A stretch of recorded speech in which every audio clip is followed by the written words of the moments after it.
मैं नहीं चाहती थी लेकिन ये कर लिया।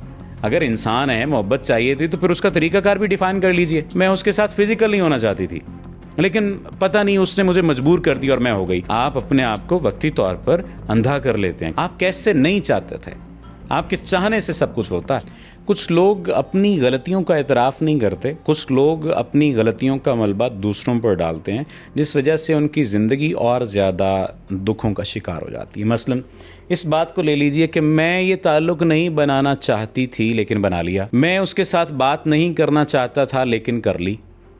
मैं उसके साथ फिज़िकल नहीं होना चाहती थी लेकिन हो गई।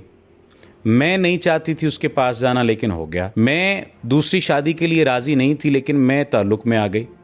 मैं कतई तौर पर किसी गैर महरम से बात नहीं करना चाहती थी लेकिन बात कर ली। मैं 5 वक्त की नमाजी खातून हूँ लेकिन मैंने उस शख्स की बात को सच्चा समझ लिया, इनकार नहीं किया और उसके साथ फिजिकल हो गई। मैंने सोच रखा था कि किसी गैर महरम को अपनी ज़िंदगी में आने नहीं देना, लेकिन वो बार बार आता रहा, कोशिश करता रहा, तो मुझे लगा कि ये सच्चा होगा, इस वजह से ताल्लुक़ बना लिया। मैं नहीं चाहती थी लेकिन ये कर लिया। अरे भैया, आप कैसे नहीं चाहते थे? आप डिनाइल सिचुएशन या डिनाइल पोजीशन पर हैं तो ये फिर आपकी मर्जी है। आप कैसे नहीं चाहते थे? आप चाहते थे। आपके अंदर ये महरूमी मौजूद थी कि कोई बार बार दस्तक दे। यानी मसलन कुछ लोगों को लगता है कि वो 100 दफ़ा अगर पुकारे जाएंगे तो 101 दफ़ा में वो जाकर जवाब देंगे। अगर आप इतने मजबूत होते, इतने पुख्ता होते, इतने ही ताकतवर होते जज्बाती तौर पर, तो आप उसकी 101 मरतबा पुकार को भी ब्लॉक करते, उससे रिस्पॉन्स ना करते, उसे जवाब ना देते।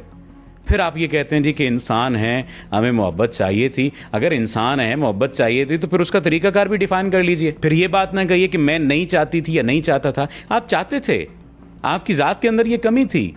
ये बात कह देना कि मैं नहीं चाहती थी, उसने ऐसा कर लिया। मसलन एक खातून ने ये बात कही कि सर मैं उसके साथ फिजिकल नहीं होना चाहती थी, लेकिन पता नहीं उसने मुझे मजबूर कर दिया और मैं हो गई। आप फिजिकल नहीं होना चाहते थे लेकिन कमरे में चले गए। आप फिजिकल नहीं होना चाहते थे लेकिन उसे खुली आज़ादी दे दी। इसी तरह से एक लड़के ने कहा सर मैं उसके साथ ऐसा कोई ताल्लुक़ नहीं चाहता था लेकिन पता नहीं कैसे होगा। पता नहीं का क्या मतलब है? ये कौन सी बात है? पता नहीं कहाँ से आ गया। आपको सब पता होता है, लेकिन आप अपने आप को वक्ती तौर पर अंधा कर लेते हैं। क्यों?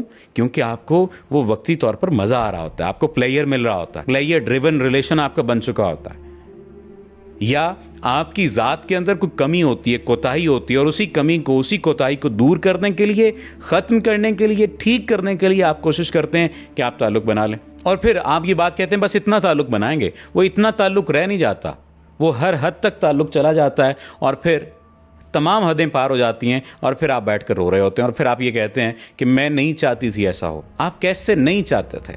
आपके चाहने से सब कुछ होता है। आपको इरादे की ताकत दी गई है, आपको नीयत का इख्तियार दिया गया है, आपको अमल का इख्तियार दिया गया है। तो हर दफ़ा ये विक्टिम ब्लेमिंग नहीं किया करें, विक्टिम कार्ड प्ले ना किया करें।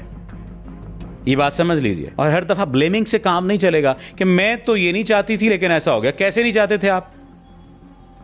मैं तो नहीं हाँ, कोई नागहानी आफत आ जाए, कोई मसला, कोई मुसीबत आ जाए कि आप चल रहे हो और ऊपर से आकर कोई रॉकेट गिरे और आप फिर तो कह सकते हैं कि मैं नहीं चाहती थी कि रॉकेट मुझे लगता लेकिन लग गया। तो फिर हम कह सकते हैं कि आपकी टांग इस वजह से फ्रैक्चर हुई है, तो अल्लाह ताला इस पर करम कर देंगे और फिर उसके लिए कोशिश भी की जाए। लेकिन अगर आप पूरे का पूरा इल्ज़ाम और पूरे का पूरा सिनेरियो उठाकर सामने वाले के ऊपर डाल दें कि मैंने ये नहीं चाहा लेकिन उसने चाहा और इस वजह से ये हुआ, तो फिर तो इंतहाई गलत बात है। पहला दर्जा ये है कि आप एक्सेप्ट करें अपनी गलती को, किसी भी मामले को ठीक करने का।